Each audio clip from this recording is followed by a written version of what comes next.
Vamos lá então, pessoal. Boa noite, sejam todos muito bem-vindos ao último dia da semana da LGPD. Passou bem rápido, né? E até aqui foram 3 dias de palestras muito ricas de conteúdo prático para aplicação da LGPD nas empresas e como ela afeta todos os setores, do RH à TI. E para finalizarmos com o 4º dia de conteúdos, hoje nós vamos falar sobre dados sensíveis de menores. Para ser o nosso host, eu convido o Dr. Leonardo Ribeiro, que é advogado, especialista em direito digital, certificado em Data Protection Privacy Essentials, com conhecimentos em tecnologia da informação e Business Process Management. Ele também é sócio da Ribeiro Lourenço Advogados. Bem-vindo, Dr. Leonardo, tudo bem? Oi, Glenda, tudo bem? Sim, contigo tudo certo? Tudo Obrigado por esse certo. convite. Imagina. Obrigado por esse convite. É uma honra poder estar aqui nesse 4º e último dia desse webinar. E hoje para a gente falar desse assunto, né? Adequação das instituições de ensino à LGPD. Obrigado mesmo. Isso aí, imagina. Obrigada a você por estar aqui com a gente, segundo dia que o Leonardo é nosso host. Se você perdeu o webinar de hoje, não se preocupe, porque na página que você, após a sua conversão na nossa semana da LGPD, já tem todos os links, e eu vou mandar para você também todos os links com as gravações dos webinars, inclusive de hoje e amanhã já vai estar disponível, beleza? Então, pessoal, para falar sobre a adequação das instituições de ensino LGPD, eu convido o Dr. João Stingen, que é advogado com mais de 5 anos de prática jurídica, autor de diversos trabalhos técnicos e cursos na área notorial e de registro, com ênfase em compliance e proteção de dados para cartórios. Bem-vindo, Dr. João. Oi, boa noite, é um prazer estar aqui. Pelo que eu venho acompanhando, esse evento está sendo um sucesso, ele tem um conteúdo bem aprofundado, com profissionais, inclusive, que eu já fui aluno, né? Então, eu realmente espero que o meu encerramento aqui ele esteja à altura do restante do evento. Mas Com eu acho que nós certeza. preparamos aqui um conteúdo bacana e vai agregar bastante, não apenas para quem é da parte da área da educação, mas quem também gostaria de prestar consultoria para as instituições de ensino. Legal, com certeza, é isso aí. Pessoal, então antes de nós prosseguirmos para o conteúdo em si, eu queria deixar aquele recadinho que eu deixo todas as noites. Se você tem alguma dúvida, alguma pergunta, manda aqui no chat, que enquanto eles falam, eu vou interagindo com vocês por ali. À medida que a gente conseguindo responder as perguntas ao longo do webinar, nós responderemos, e as que sobrarem, nós responderemos ao final. Nossa previsão para terminar o conteúdo é às 20h30, mas a gente tem se alongado um pouquinho para responder todas as perguntas dos participantes. Então, não deixe de mandar sua pergunta, sua dúvida ali no chat, beleza? Pessoal, muito bom evento para vocês. Agora eu deixo vocês falarem e vou participar no chat. Bom evento, pessoal. Obrigado, Glenda. Doutor João, prazer te receber aqui. Tudo bem? Tudo ótimo, boa noite. Boa noite. Doutor, então, sem mais delongas, a palavra é toda sua. Vou fazer um compartilhamento de tela. Peço só que me avise se está enxergando. Estamos vendo. Ok. Bom, hoje nós vamos falar da adequação das instituições de ensino LGPD, que também abarca a questão, uma das questões muito importantes, que é o tratamento de dados de crianças e adolescentes. A gente sabe que o ensino fundamental e básico é o que tem o maior volume, né, de instituições de ensino e de alunos. Antes de começar, eu gostaria de falar um contexto, de uma maneira bem rápida aqui, porque já tivemos webinars que falaram de várias vezes do contexto e tal, mas eu acho que é interessante destacar, né, que nós estamos vendo na mídia, mega vazamento de dados, expõe milhões, né, de informações relevantes das pessoas. Nós estamos vendo isso aqui é uma data de referência aí, 17 de agosto, e nós estamos vendo, né, bem recentemente esse tipo de situação. Agora nós tivemos o caso da Renner, por exemplo, que foi atacada com ransomware.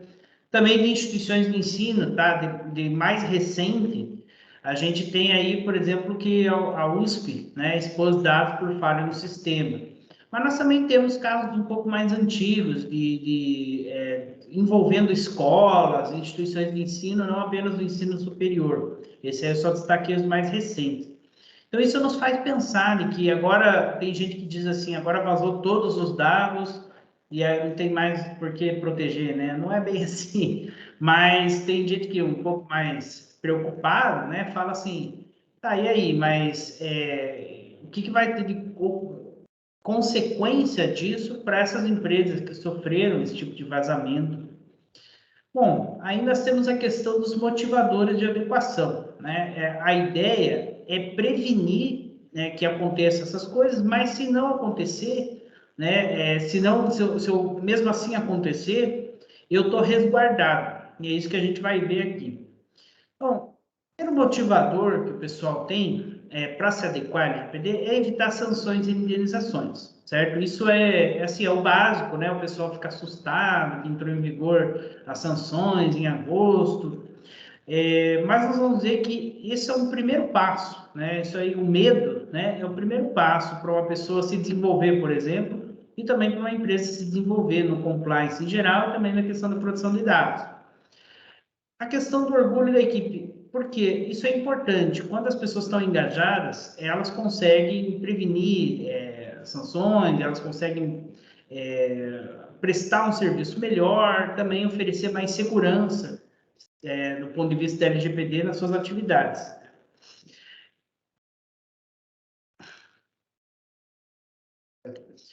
Também tem a questão da credibilidade no mercado. Quando a empresa, a instituição de ensino, aqui no caso, né, ela está adequada à LGPD, ela consegue demonstrar isso, não apenas com a política de privacidade no site, mas de maneira bem concreta, inclusive em casos complicados, essa instituição de ensino vai ter um destaque, né, no mercado como uma empresa, né, que presta serviços que respeita o direito das pessoas, presta serviço de maneira segura, né? Então, as pessoas imaginam, quando vem essa questão da LGPD, que agora está em alta, imaginam assim, nossa, essa instituição de ensino, ela realmente respeita os direitos, nossos direitos como titulares, provavelmente ela respeita os alunos, ela respeita a diversidade, ela respeita uma série de outras coisas. Então, é uma porta de entrada, né? Um compliance, de uma maneira geral, seja de produção de dados ou em outras áreas, ele torna a empresa mais agradável, né? Mais bem vista pelos clientes e, claro, também pelos parceiros comerciais. Quando é preciso ter uma parceria, ou preciso ter o colégio, a instituição de ensino vai ser fornecedora de alguém, então, quando tem essa credibilidade, torna muito mais fácil. O contrário também é verdadeiro. Existe um incentivo, né, pelas empresas para adequação à LGPD, até por um diferencial, né? Acaba sendo um diferencial, eu estou adequado à LGPD, né? Isso é muito interessante. A gente já vê hoje as empresas praticando isso no dia a dia. Isso é muito bacana. Exatamente. E essa questão da credibilidade, ela se torna um diferencial porque muitas instituições de ensino, acredito que a maioria, tá? Isso não é um dado exato, mas pelo que se tem observado de outras estatísticas, não estão adequadas ou estão adequadas num nível muito baixo de maturidade. Então, apresentar uma adequação correta, né, para qualquer instituição de ensino é muito significativo, né? E isso porque as grandes empresas e grandes corporações aí da área de ensino já estão adequadas. Então, se uma instituição de ensino um pouco menor, tal, mais de menor porte, ela não se adequar, ela vai estar, assim, um diferencial, só que ruim, né? E, por fim, tem a questão da preservação dos direitos das pessoas. Eu acho que todo mundo que tem, assim, ética, realmente, gosta de estar respeitando a lei e estar respeitando os direitos dos seus alunos, né? Dos seus professores, do seu pessoal de apoio, e justamente isso é muito importante. Então, eu considero isso aqui uma escadinha, né? A primeira coisa, evitar sanções, que o pessoal tanto fala, eu acho que é o primeiro passo, né? Depois tem tudo isso. Quando se implementa o programa de compliance, né? Isso tem uma consequência muito mais significativa que simplesmente evitar sanções ou indenizações. E é interessante destacar que estar adequado não é ser invulnerável, certo? É ter um nível adequado.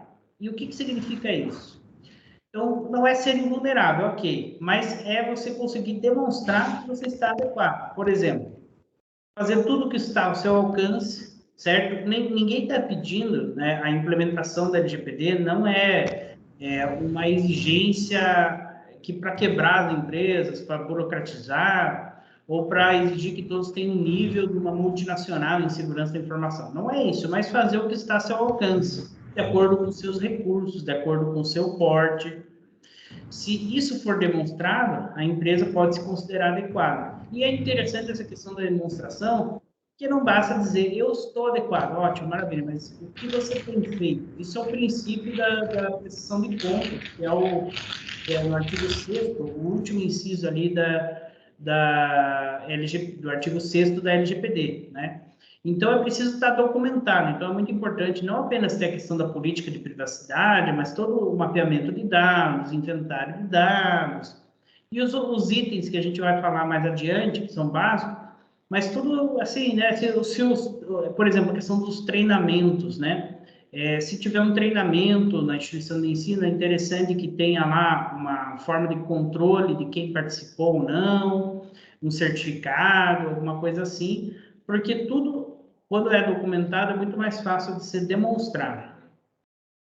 E é interessante manter controles internos para monitoramento, porque a adequação ela não é uma coisa que é para ser feita uma vez, né, e daí se encerrar. Ela é para ser mantida para sempre, a princípio, né, durante toda a vida daquela empresa, daquela instituição de ensino. Então, é muito importante, né, que se tenha esses controles, esse monitoramento, a fim de manter. Isso aqui é uma das funções do encarregado de dados.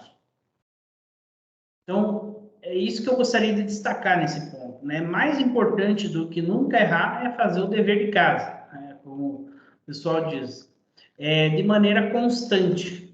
Isso é fazer o dever de casa, é isso daqui, né? Conseguir demonstrar e ter os controles internos para manter essa constância. Questão da responsabilidade civil e administrativa, acho que é importante falar disso, né?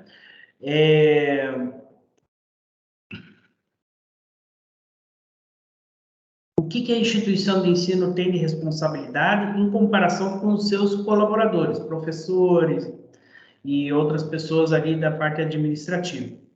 Então, a instituição de ensino ela responde perante titulares de dados, perante as pessoas, por exemplo, alunos, pais, responsáveis, terceiros ali que têm os seus dados tratados pela instituição e os seus próprios colaboradores, professores, todos eles são titulares de dados. Ela responde perante autoridades públicas. Então, se tiver alguma questão, por exemplo, um vazamento de dados, algum uso indevido, e a autoridade nacional faz uma requisição, procedimento administrativo, ou alguém vai denunciar no PROCON, alguma coisa assim, quem responde é a instituição de ensino.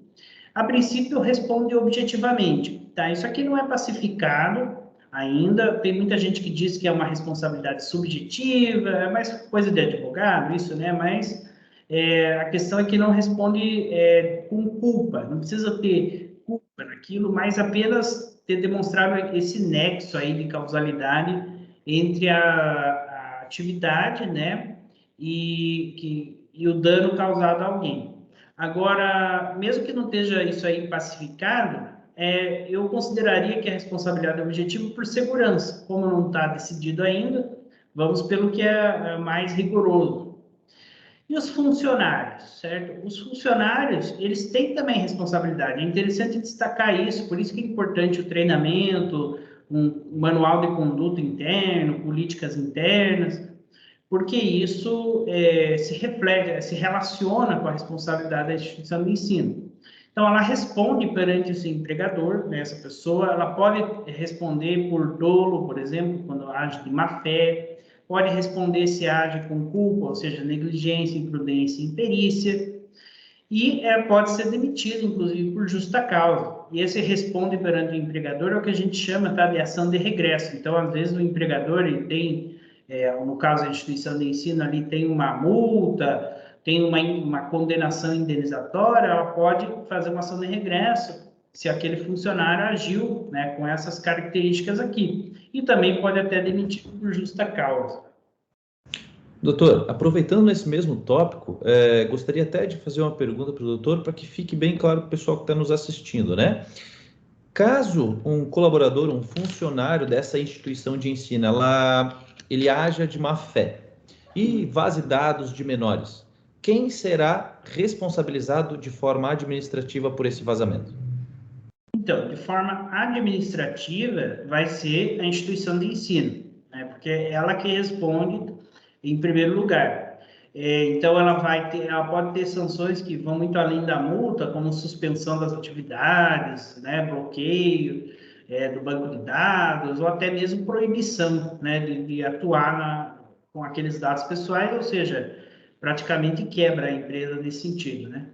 Mas a questão é, se for demonstrado que aquele funcionário ele atuou com realmente negligência, ou seja, ele não considerou o que ele precisava saber, precisava fazer, ele foi treinado, não fez, ele foi orientado e não pôs em prática, ele atuou com imprudência, a pessoa simplesmente assim, assumiu os riscos do eventual, né, que a gente chama, mas assim, a pessoa não estava ligando muito, né?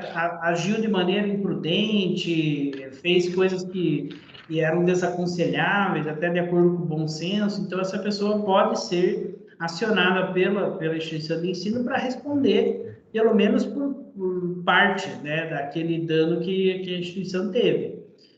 Por exemplo, uma condenação civil, né? Ou, no caso ali, né, uma multa administrativa.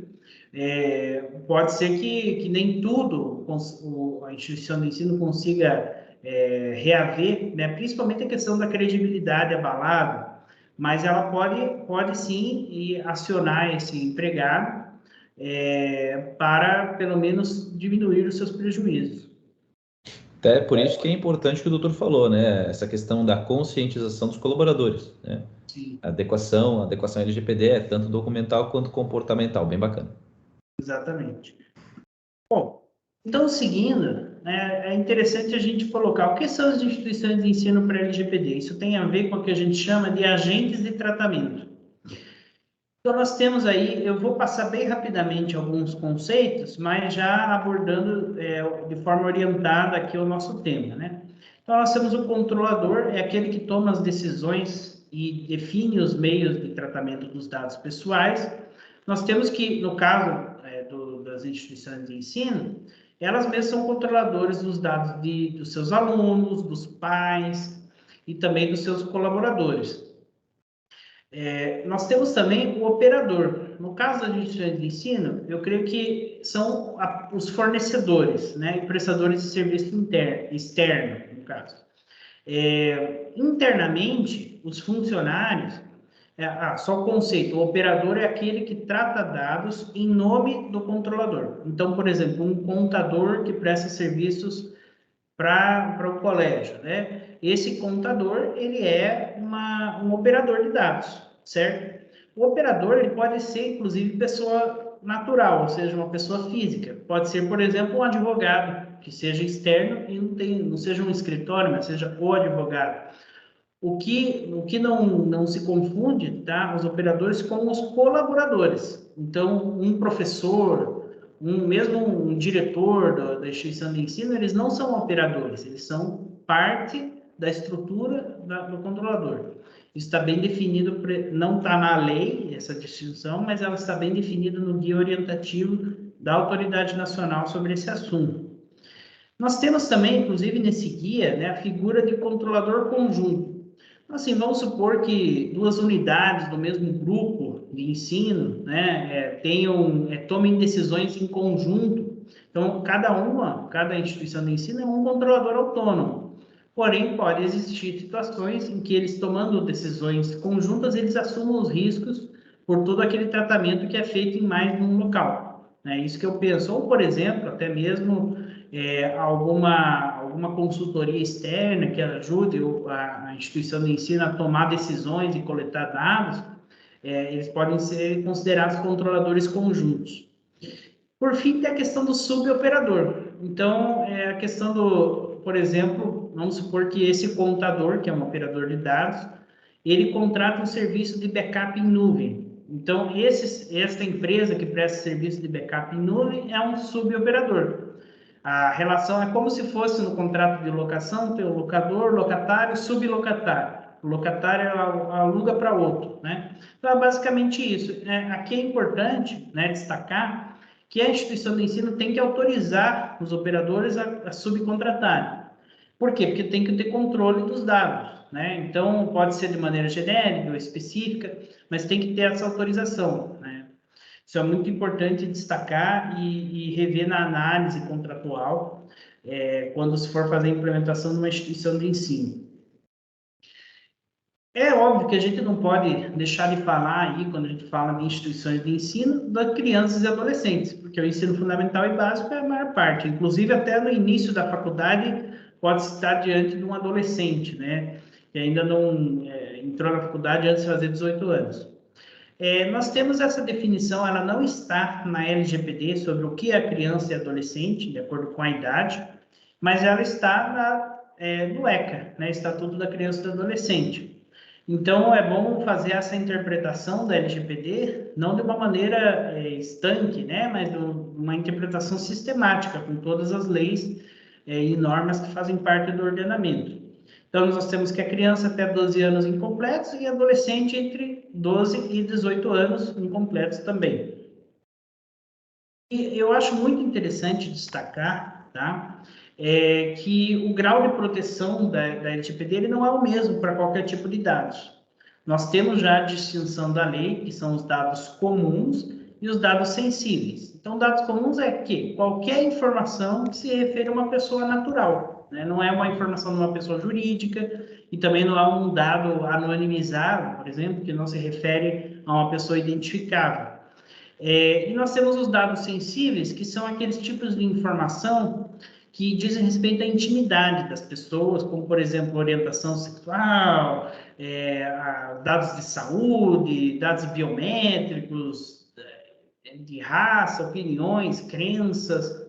Então, por que a LGPD protege mais os dados sensíveis? Porque eles podem gerar uma discriminação maior ou gerar um prejuízo maior para a dignidade dos titulares, se acaso tiver um mau uso deles. Do que, por exemplo, eu utilizar o seu CPF, né, eu posso gerar algum dano para você, mas se eu for racista e isso te prejudicar, isso pode causar um dano muito maior, discriminatório, mais profundo, né? Agora, quando se tem as crianças, né, e os adolescentes, aqui infantis, infantos juvenis, nós temos um grau maior. Então, eu considero que é essa tabela. Os dados sensíveis de crianças e adolescentes, eles são os mais protegidos, né? Enquanto, assim, nós temos as outras categorias de adultos que são menos, porque a LGPD traz um regramento especial. Inclusive, é algo que eu gostaria de questionar o doutor. Por que razão a LGPD ela prevê uma proteção tanto quanto maior a esses dados das crianças e dos adolescentes? Que aí nós estamos vendo, né? Existe um grau de proteção que ele é crescente e os dados comuns infantis, eles, pelo slide que o doutor trouxe, ele exige um grau de proteção mais elevado do que os dados dos adultos, né? E da mesma forma, os dados sensíveis infantis, eles exigem um grau de proteção maior do que os dados sensíveis adultos. Por que a LGPD traz essa diferença? Então, isso é uma diferença que a LGPD internalizou do próprio ordenamento brasileiro. Isso veio a partir do Estatuto da Criança e do Adolescente. E por que o Estatuto da Criança e do Adolescente traz essa distinção? Porque crianças e adolescentes são um grupo vulnerável. Assim como, por exemplo, pessoas com deficiência, idosos, né, são grupos vulneráveis, precisam de uma proteção maior, o princípio da isonomia, né? Tratar os diferentes de maneira desigual na medida da sua desigualdade. Agora, o que é interessante destacar é que esses outros grupos vulneráveis não têm uma previsão específica na LGPD de tratamento de dados, mas apenas as crianças e adolescentes. O que não impede que venha a existir regulamentações ou mesmo atualizações legislativas. Teve o decreto, se eu não me engano, que instituiu a Autoridade Nacional de Proteção de Dados, fala lá que a autoridade deve se pautar por proteger também os dados de idosos. Isso é muito interessante, por exemplo, no marketing abusivo que se faz a respeito de idosos, por exemplo. Então, a resposta é porque são grupos vulneráveis, né, e precisam de mais proteção, e isso já é feito na Constituição e em outras leis. E aproveitando, doutor, desculpa te interromper de novo, mas Não. aproveitando, o Marcelo ele fez duas perguntinhas bem bacanas, e que também pode ser a dúvida do restante do pessoal que está nos ouvindo, né? Eu vou até inverter a ordem das perguntas, porque nós estamos falando de dados específicos, de classes de pessoas, e ele fez a seguinte pergunta: a LGPD não atinge dados de pessoas falecidas, correto? Correto.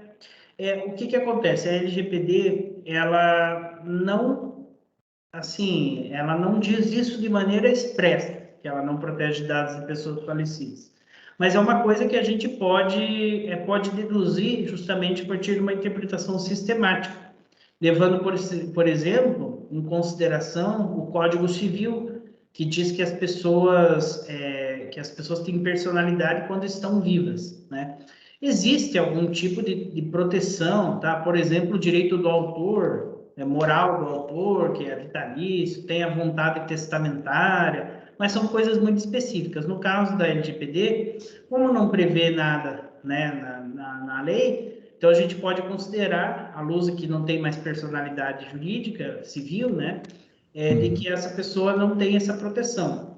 Agora, isso a gente também pode fazer uma analogia com o que tem no regulamento europeu, no qual a nossa lei é baseada. Lá diz que os dados de pessoas falecidas não são abarcados pelo regime de proteção, tá? Então, por essas duas questões, por uma interpretação junto com o Código Civil e uma interpretação do direito comparado aí com o regulamento europeu, a gente pode dizer que não protege. Legal. E a primeira, na verdade, pergunta dele, que agora colocamos por segunda, né? Ele pediu o seguinte: se você poderia definir o que é pessoa natural? Ah, sim. Então, pessoa natural é o que a gente basicamente chama de pessoas físicas, aquelas que não são pessoas jurídicas, né? São pessoas de carne e osso, seres humanos. Então, nós temos um conceito no Código Civil, né, sobre o que é a pessoa natural, mas é basicamente o que a gente chama de pessoa física.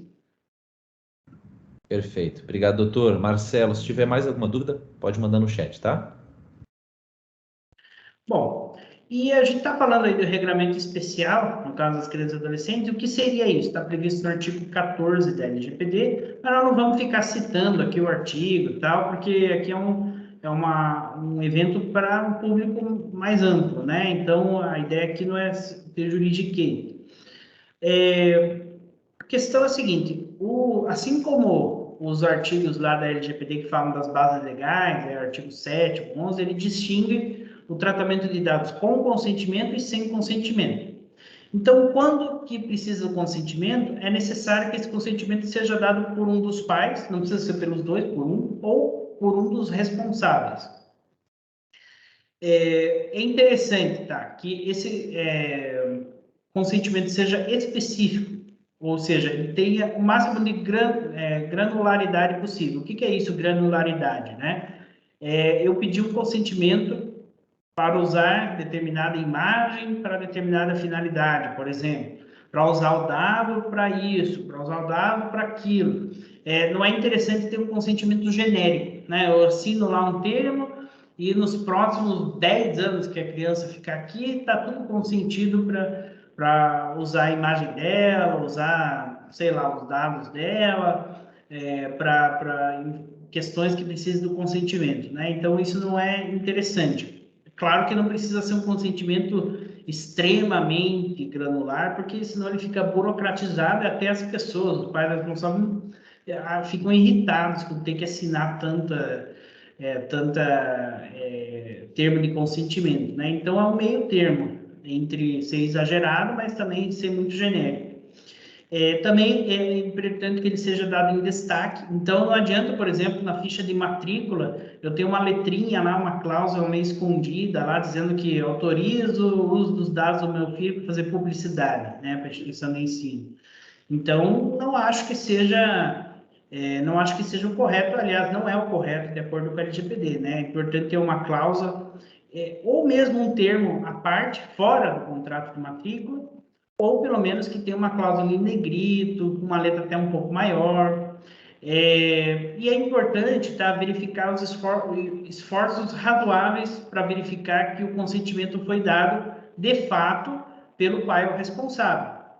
O que significa isso, né? Por exemplo, isso cabe muito em aplicações, né, aplicativos, quando tem um login na internet.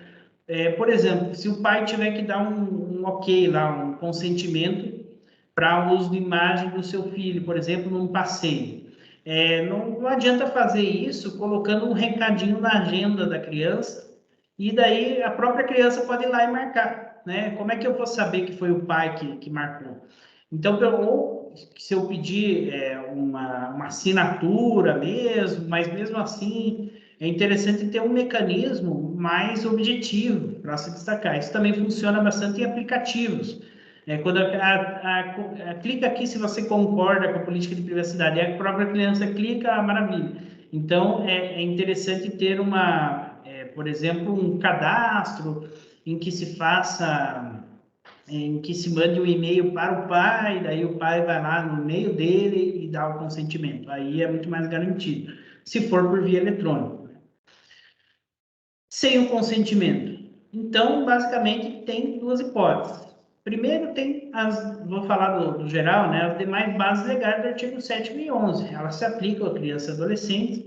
Então, tem lá, por exemplo, legítimo interesse, tem lá obrigação legal, regulatória.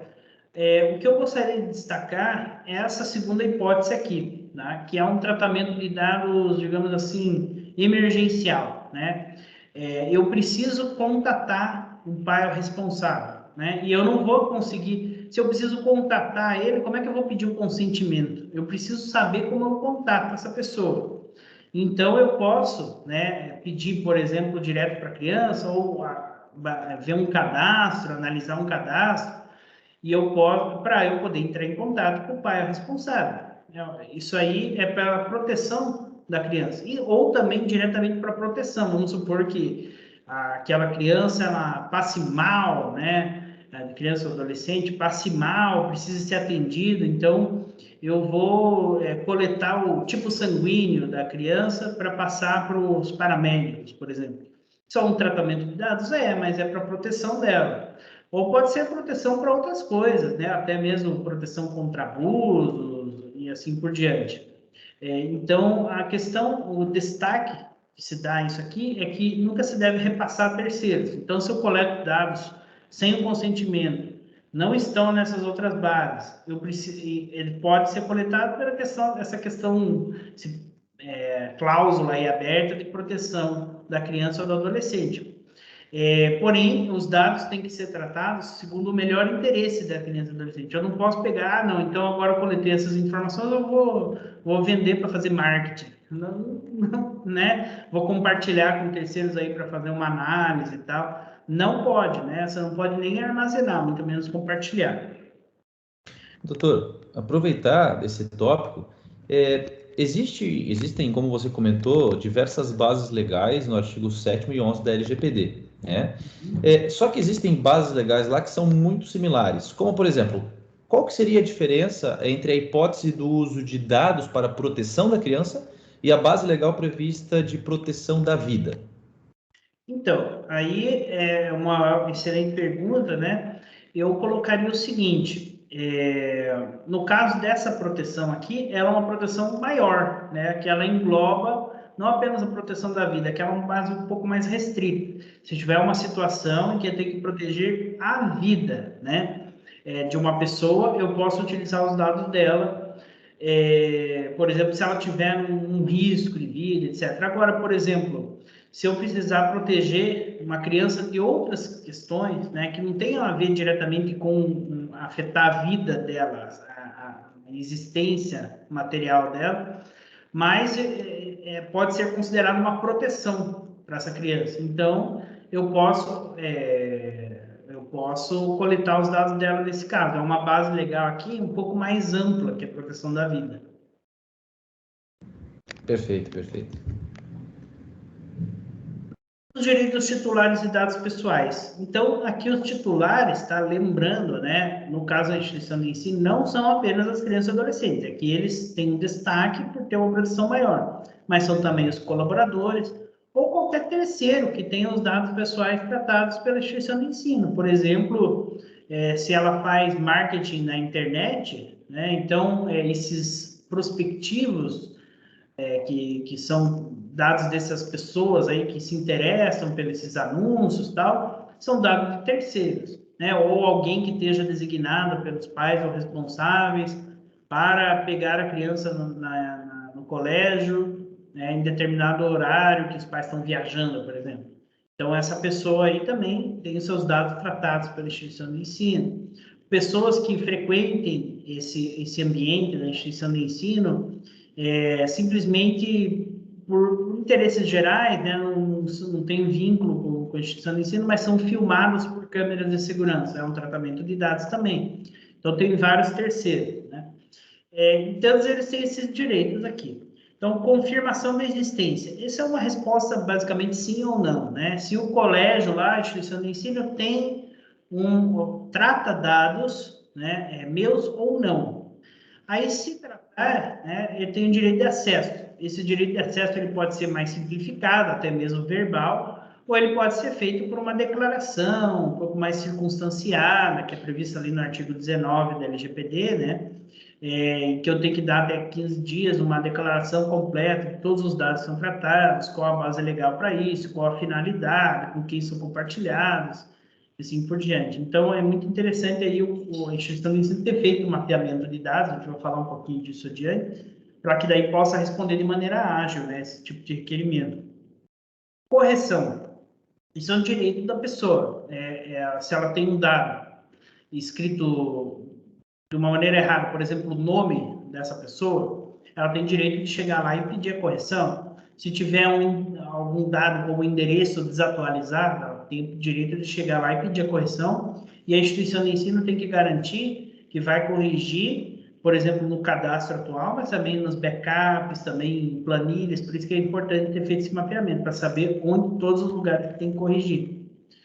Às vezes, doutor, desculpa interromper novamente, mas às vezes esse direito do titular da correção, a gente acha que já é uma coisa, poxa, eu não tinha antes direito então de corrigir os meus dados, mas isso me vem à lembrança um caso que eu passei muito similar, em que num documento que eu iria receber, que eu paguei para receber aquele documento, meu nome estava sempre vindo errado. Meu nome é Leonardo e estava escrito lá naquele documento Leonardo, estava sem o R. E eu pedi por diversas vezes para eles corrigirem, ninguém corrigiu, e o documento final veio Leonardo. Né? Com a LGPD, se a LGPD tivesse em vigor naquela época, seria totalmente diferente. A tratativa que a empresa teria com o meu nome, com o documento que eles me entregaram. Né? Então, parece ser algo lógico, mas antes não tinha um ordenamento jurídico que falava, agora você é obrigado a corrigir. Né? Então, é bacana a gente até fazer essas percepções que aconteceram no dia a dia. Ótimo, muito bem colocado, justamente isso, né? Às vezes, por bom senso, ou até por ética, né? Você poderia dizer que já tinha esses direitos, mas alguns não são tão óbvios, como a confirmação de existência, direito de acesso, mas direito de correção parece assim, eu quero respeitar essa pessoa, vou corrigir, né? Porque não vou deixar, mas agora pelo menos tem uma regra. Agora, um direito interessante, assim, novo, né? É essa questão da anonimização.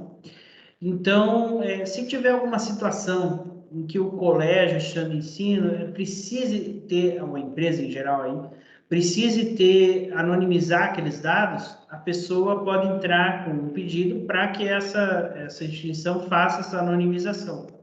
Por exemplo, para usar para fins estatísticos, né, de análise dos seus alunos, tal, todas as instituições de ensino usam dados para ver o desempenho, né? Agora, tem que ser garantida a anonimização nesse caso. Então, o pai é o responsável, por exemplo, ou o próprio aluno, se já for maior de idade, pode pedir a anonimização dos seus dados, se eles forem guardados para essa finalidade. A portabilidade. Isso a gente já tem até uma prática, por exemplo, nos planos de saúde, operadora de telefonia, você faz a portabilidade da TIM para Claro, por exemplo, da Claro para Oi, né, para um plano de saúde Sul América para o Unimed. Agora, a gente não está acostumado com outros serviços, como, por exemplo, de um colégio para o outro. E o que é portabilidade? É você mandar os dados de maneira estruturada, para que a pessoa não precise refazer todo quanto é tipo de cadastro, né? Não precisa repassar dado tudo picado lá, isso dificulta para a pessoa.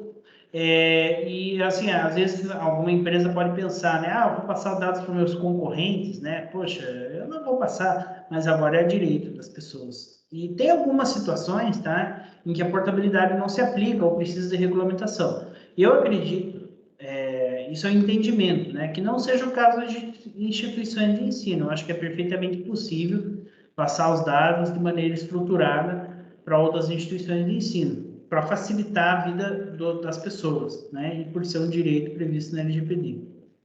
Eliminação. Também, se os dados eles forem armazenados de maneira indevida, né? Ou sem uma base legal correta, a pessoa pode pedir que a instituição de ensino ela elimine os seus dados. Tem a questão de informações sobre compartilhamento. Isso, basicamente, acontece já na política de privacidade, que é um documento eminentemente informativo. Então, lá é interessante ter um destaque de todas as formas de compartilhamento, de quais dados são compartilhados. Porém, né, pode ser que haja requisições específicas. Então, o colégio tem que estar preparado para informar cada uma das pessoas que perguntar. Informação sobre o consentimento. O consentimento, ele é uma base legal e ele também é um direito da pessoa dar um consentimento de maneira específica, de maneira livre, né? Então, ela tem que estar bem informada sobre qual vai ser a abrangência desse consentimento, quais as consequências de eu não dar esse consentimento, e a pessoa também tem que ter a possibilidade de revogar o consentimento. Então, se um determinado pai ou o responsável por um aluno deu o consentimento para usar a imagem desse aluno para publicidade, mas daí vamos supor que ele não quer mais isso, porque não gostou ou por qualquer outro motivo. Ele pode ir lá no colégio e pedir, agora não autorizo mais. E o colégio tem que simplesmente deixar de usar esses dados, né? Se a base legal for o consentimento, tem que deixar de usar. Isso tudo tem um atendimento, né, para os titulares de dados. Então, como que atender bem? Eu falo que é os 3 Cs, né?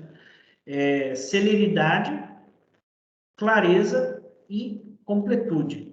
O que eu diria sobre celeridade? Para quem não conhece esse termo, né, é a mesma coisa que agilidade, né, velocidade.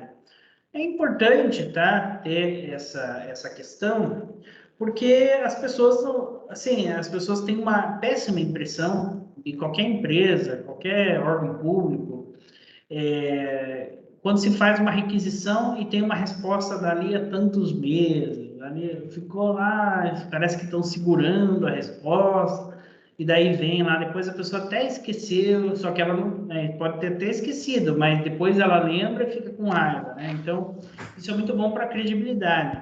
E também porque as pessoas, às vezes, precisam desse atendimento rápido para resolver suas questões, e quando demora, isso vai, né, empacar a vida das pessoas. Clareza, né? Então não adianta vir com juridiquês, vir com texto sem pé nem cabeça ou com texto muito técnico.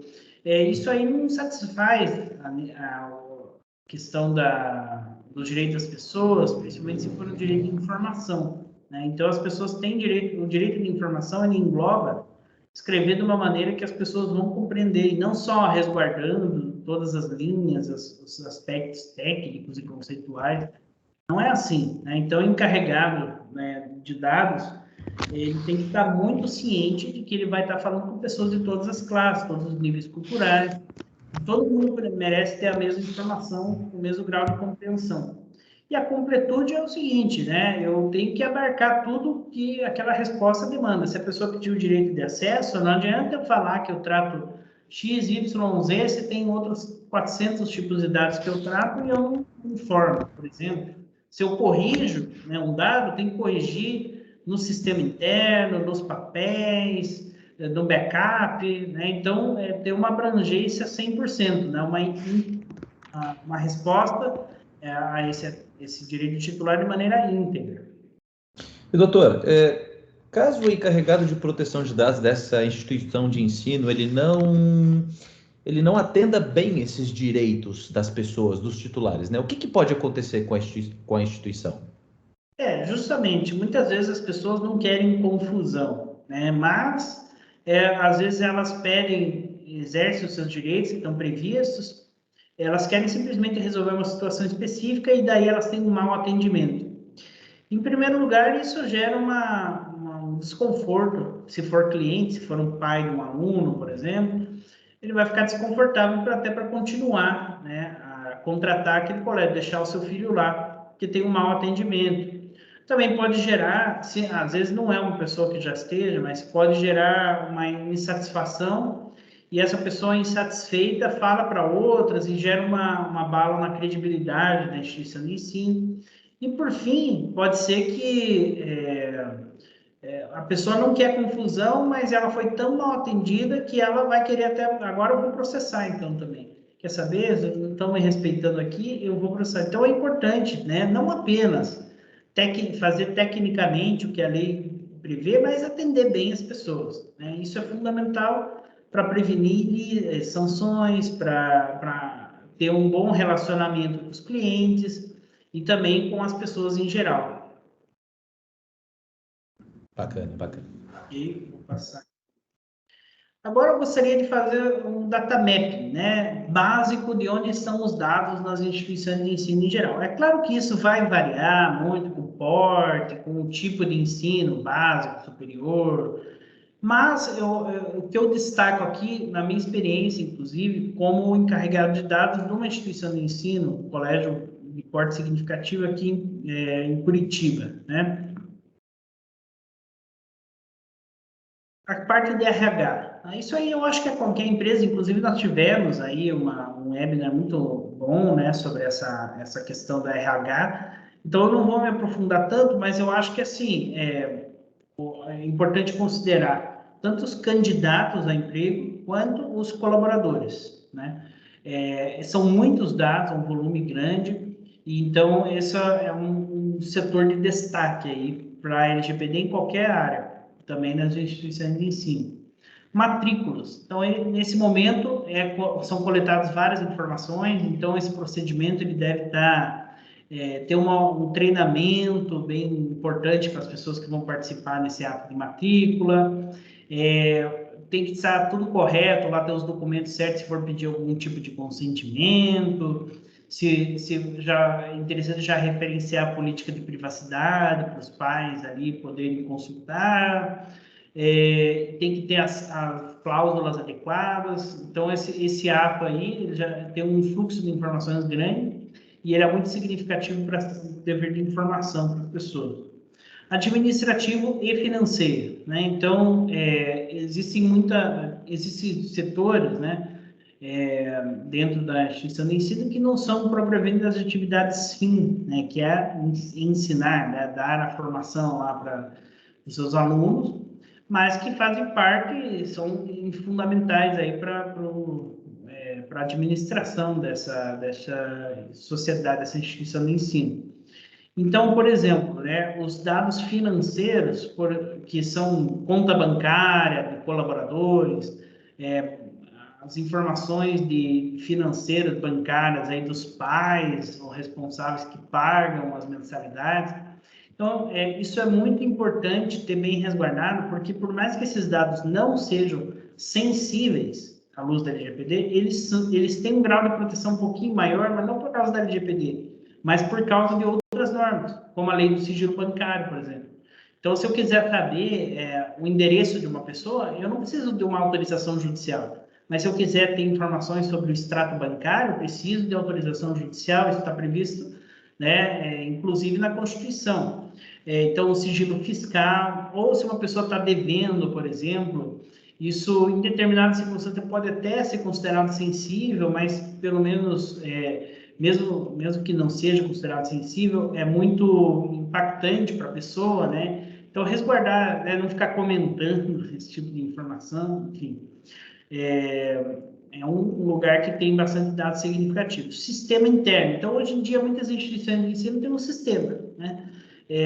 Assim como muitas empresas, né? Tem um sistema ali operacional que facilita bastante coisa, lança a nota ali, já passa para os pais, né, analisarem o boletim de maneira automática, por e-mail.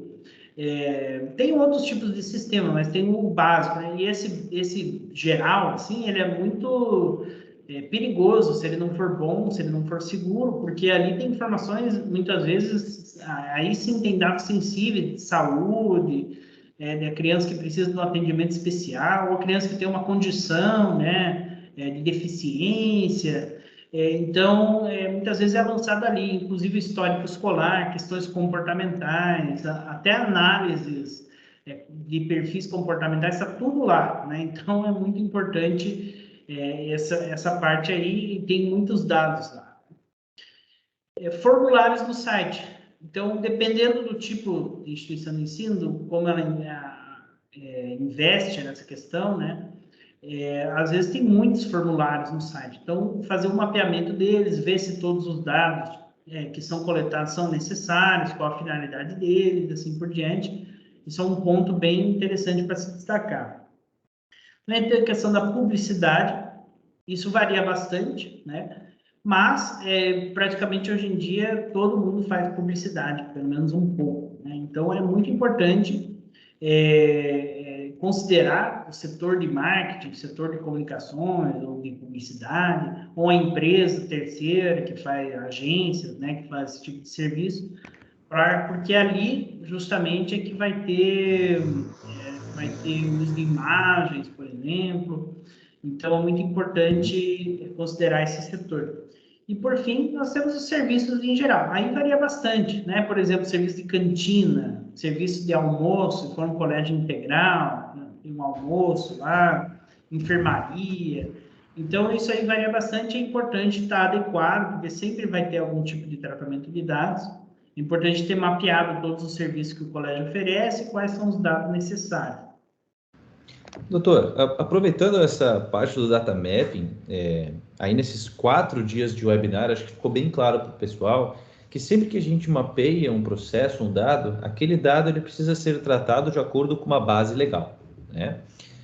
Quando a gente fala da questão da publicidade, qual que é a base legal que a gente pode utilizar para tratar os dados dessa área, desse setor? Que eu acredito que é um setor que também vai ser bem impactado, né? Sim, sim. Então, ele não é o setor que tem os dados mais significativos, mais sensíveis, mais protegidos. Também não é o setor que tem o maior volume de dados, mas é justamente onde, no meu entendimento, cabe o consentimento, certo? Existe alguns tipos de publicidade em que se pode utilizar o legítimo interesse, mas ele tem que ser bem avaliado, tem que fazer uma avaliação mesmo se aquilo está nas legítimas expectativas. Agora, em geral, principalmente porque se está lidando com dados de crianças e adolescentes, é importante ter o consentimento. Então, é aqui que entra a possibilidade dos pais ou responsáveis concordarem ou não.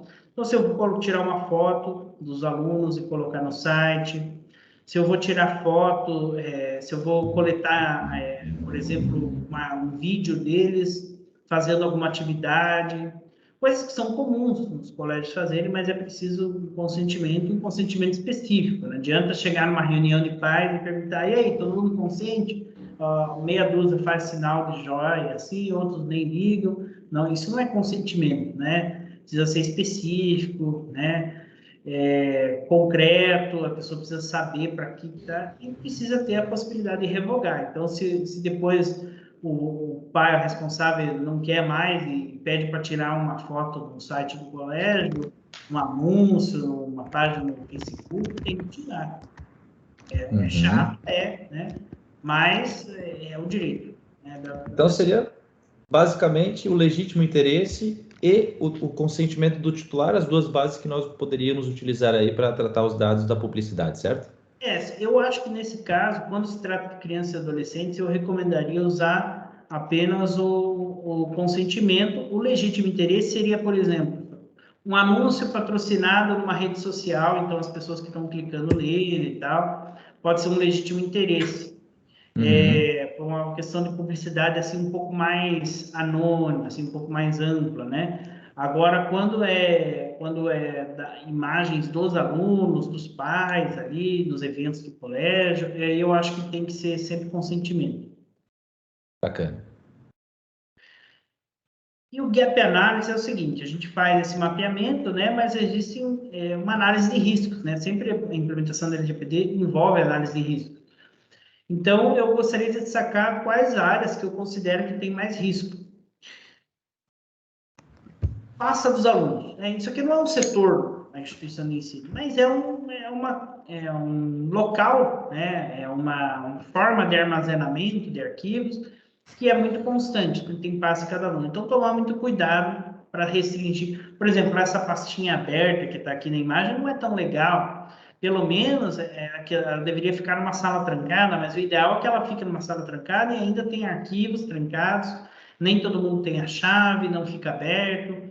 E porque ali muitas vezes tem informações relevantes para a vida, né, do aluno, e às vezes podem ter dados sensíveis, considerando questões familiares ou até mesmo crenças dos alunos, questões de saúde.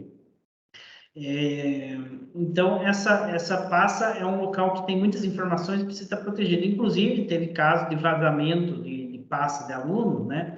Isso em colégio grande, tá? Em São Paulo, não vou dizer qual, porque eu acho que já sofreu bastante com isso, né? Não precisa ter mais divulgação. Mas esse colégio ele teve um vazamento da pasta, estava lá escrito coisas agressivas contra o aluno, né? Dizendo que tinha uma cara de cadavérica, alguma coisa assim. Isso, veja lá se isso é coisa que um professor escreve do aluno. Até se comentar verbalmente numa reunião não é tão bom, mas não gera. Agora, escrever isso na pasta do aluno, então tomar um cuidado com essa questão, né? É uma área a se considerar. Ter um treinamento de coordenação pedagógica. É muito importante porque nessa questão da coordenação, né, às vezes não tem só coisas técnicas ali de notas, não, mas tem coisas vivenciais. Às vezes o coordenador, ele para entender o comportamento do aluno, ele faz algumas perguntas e acaba sabendo coisas íntimas, problemas pessoais, questões familiares, os pais estão se divorciando e o aluno não consegue tirar nota boa, isso tem muita relação. O aluno sei lá, viciado em jogos eletrônicos e por isso ele está perdendo o ano ali no colégio. Então, a coordenação acaba se envolvendo com muitos dados, então é importante ter um treinamento, né, específico a uma área de risco, tá? Procedimentos específicos para armazenamento dos dados, assim por diante. Enfermaria, isso nem todos, né, instituições de ensino têm, né, mas muitas têm, né? Eu, por exemplo, estudei num colégio lá na minha cidade, no interior do Paraná, que tinha enfermaria, né? Então, ali por que é um setor de risco? Não tem um volume muito grande de dados. A não ser que tenha uma epidemia, né? Não tem muito volume. Mas, o que acontece? São dados sempre sensíveis, que dizem respeito à saúde. Então, tirar uma pressão ali, saber indicar um remédio ou saber os remédios que a criança toma, saber condições de saúde crônicas, saber o tipo sanguíneo, avaliar se tem diabetes, sei lá, qualquer coisa que possa oferecer, tudo é dado sensível.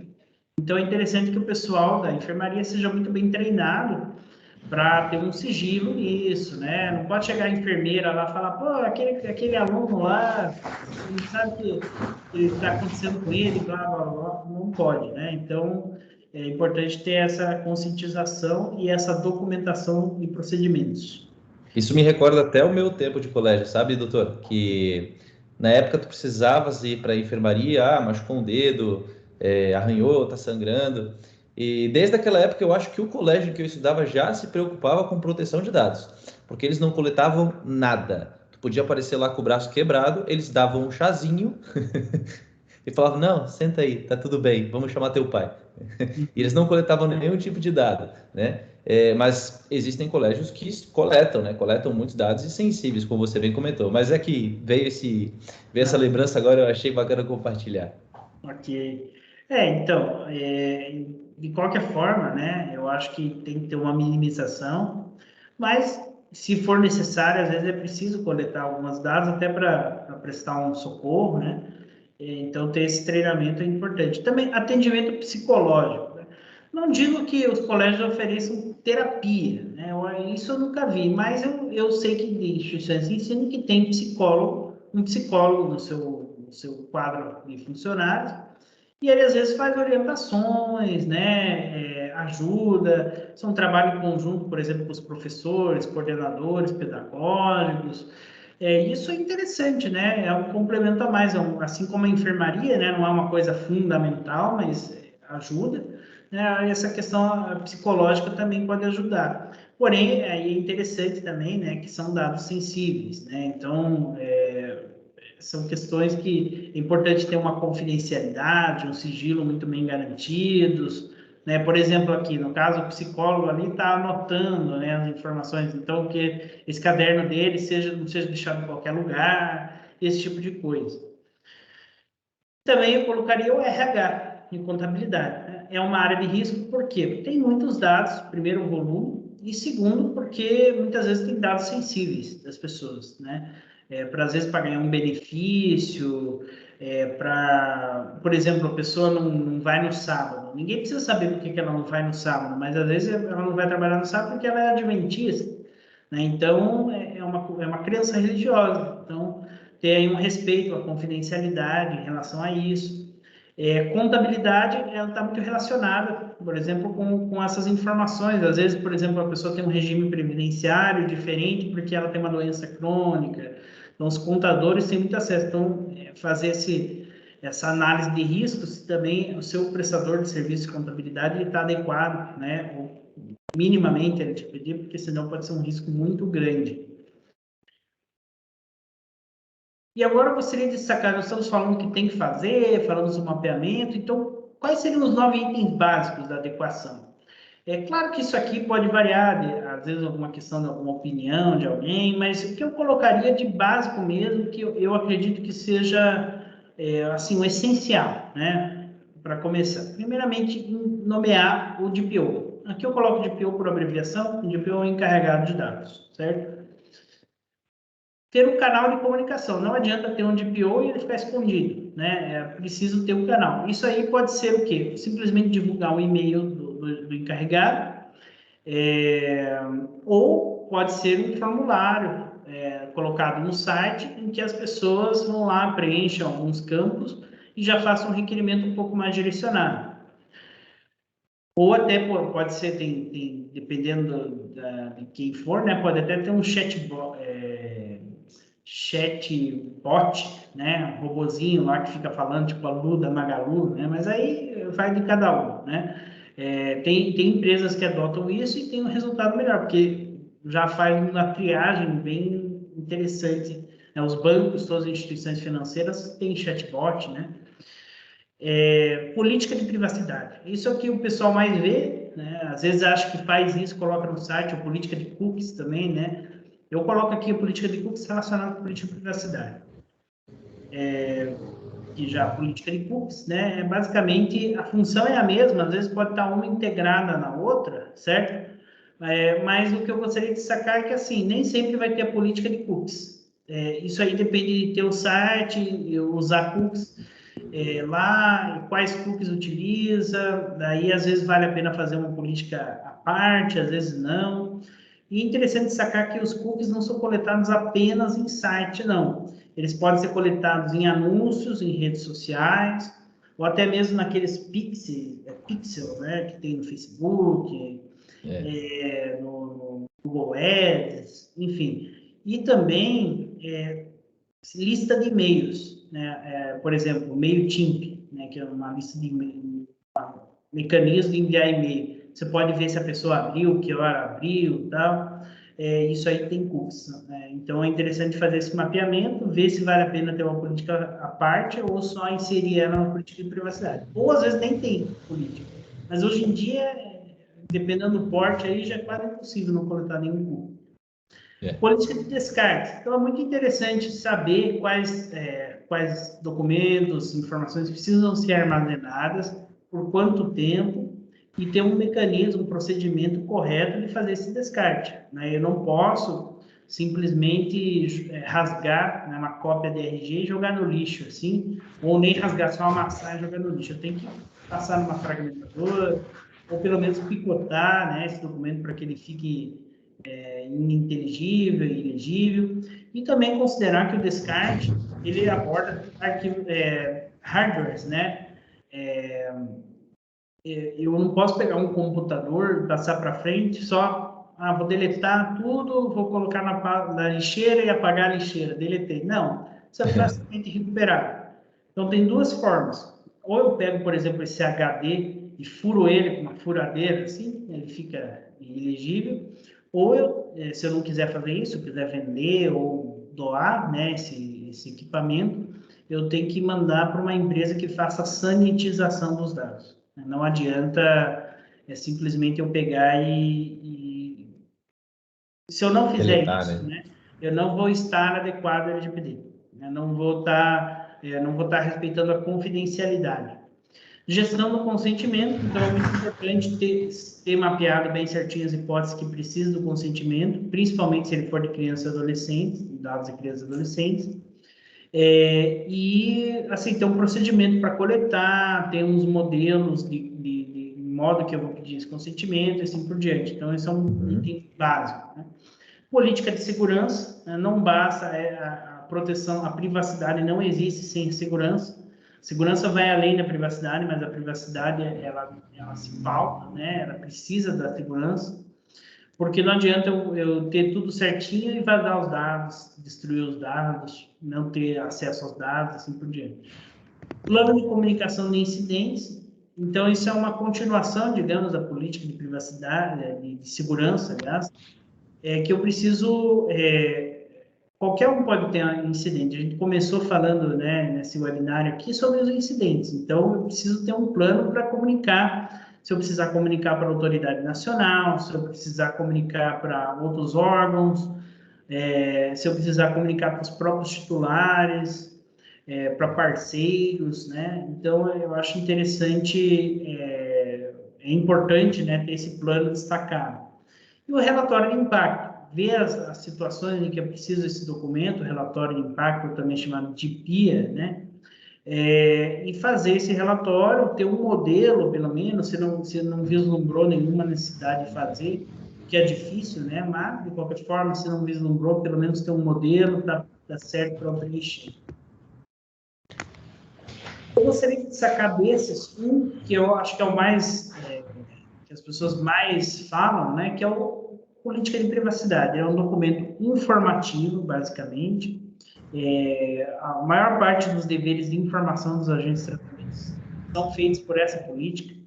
Ele é direcionado principalmente para os titulares. Então, a linguagem não é uma linguagem, por exemplo, que nem a política de segurança, que é mais técnica, né? Ela tem que ser mais acessível. Inclusive, o pessoal usa técnicas de visual law, como, por exemplo, colocar esse tipo de imagem aqui, colocar de uma maneira bem direta, textos pequenos, bonitinhas. Tudo isso facilita a visualização e a compreensão. E cumpre mais o dever de transparência.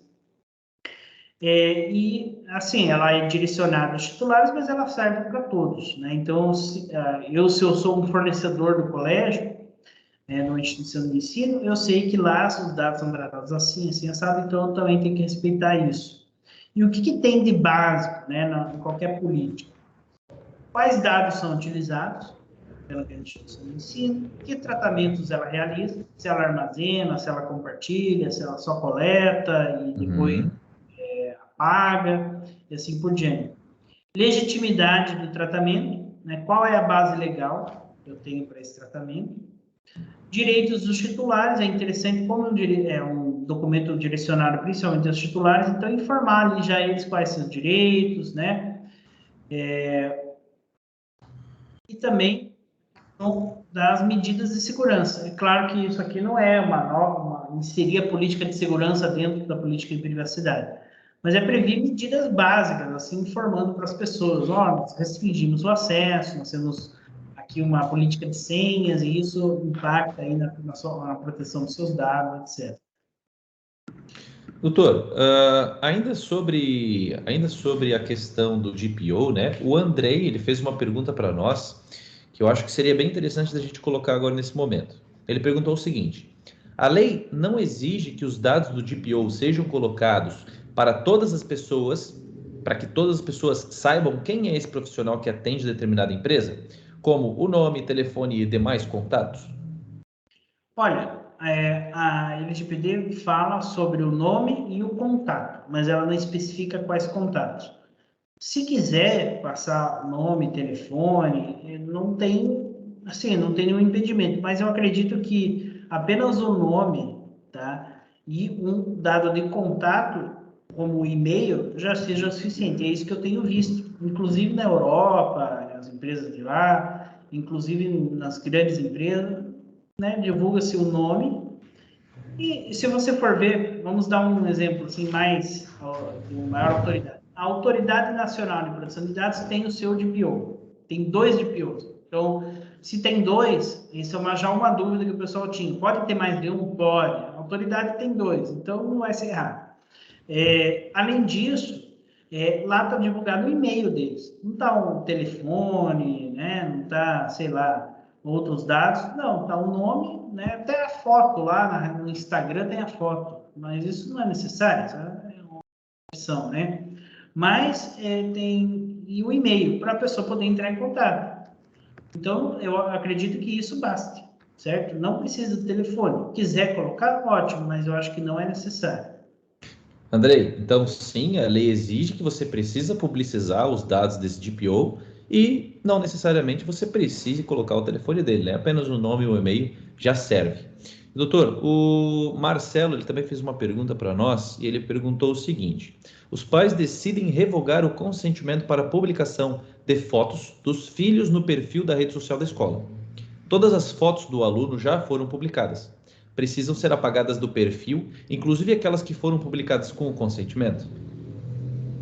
Então, eu acredito que sim, tá? Isso aí pode ser analisado caso a caso, se tiver uma razoabilidade, né? Por exemplo, se for uma foto do evento importante, tinha dado consentimento e agora ele revoga, vou ter que apagar. Bom, se for possível, por exemplo, trabalhar essa imagem, só tirar a imagem do aluno e tal, se não for possível, eu acho que dá para ter um entendimento com a razoabilidade. Porém, eu assim, como não tem uma interpretação firmada nisso, que a gente chama, né, de jurisprudência, que são várias decisões sobre o mesmo assunto, eu diria assim, por resguardo, apague, tá? Mas tem outros alunos, mas foi dado consentimento na época. Mas a revogação, ela não é para só daqui para frente, né? A revogação é para tudo. Então, eu colocaria assim, não quer problema, apague. For gerar muito prejuízo no pagar, então você pode assumir o risco né, de dizer que aquilo não é razoável e tal, mas é um risco. Eu colocaria que é um risco. Eu falaria assim, ó, eu recomendaria, ó, minha opinião, como encarregado de dados, né, da instituição de ensino, é que deveria pagar. Mas, se não considerar, assuma esse risco. Se foi coletado com o consentimento, infelizmente, para ser mais conservador, é bacana apagar, né? Até por isso que é interessante pensar muito bem qual base legal a instituição de ensino vai utilizar para tratar aquele dado. Porque se não for o consentimento, se você conseguir enquadrar outra base legal, pode ser que aquela pessoa não tenha o direito da revogação. Isso. Por isso que se diz que a base legal mais restrita é o consentimento. Porque, quer dizer, não é que é mais restrita, ela pode ser no sentido de abrangência, mas é assim, de mais difícil gestão, porque a pessoa pode revogar a qualquer tempo.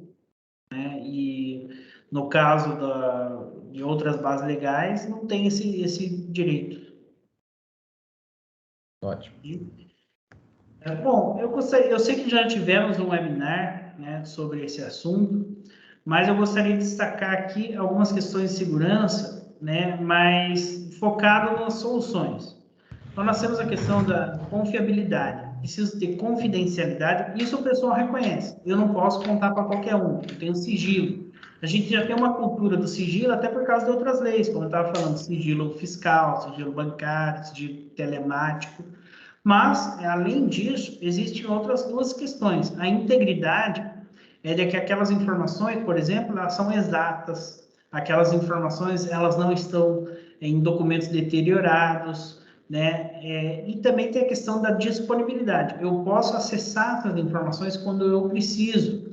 Se eu precisar delas, e elas não estão perdidas, elas estão organizadas. Então, tudo isso faz parte da confiabilidade das informações. Então, a segurança da informação é uma forma, são técnicas, né, medidas para que eu consiga manter as informações confiáveis. E como ela pode ser afetada, a segurança da informação? São incidentes de segurança, tá? Que nada mais são do que situações em que alguma daquelas características da informação, confidencialidade, integridade ou disponibilidade, foi afetada. Então, por exemplo, vazamentos. O que afeta? A confidencialidade, né? Porque apenas eram restritas as informações e foi colocado de uma maneira pública. Acessos desautorizados, também é uma questão de confidencialidade.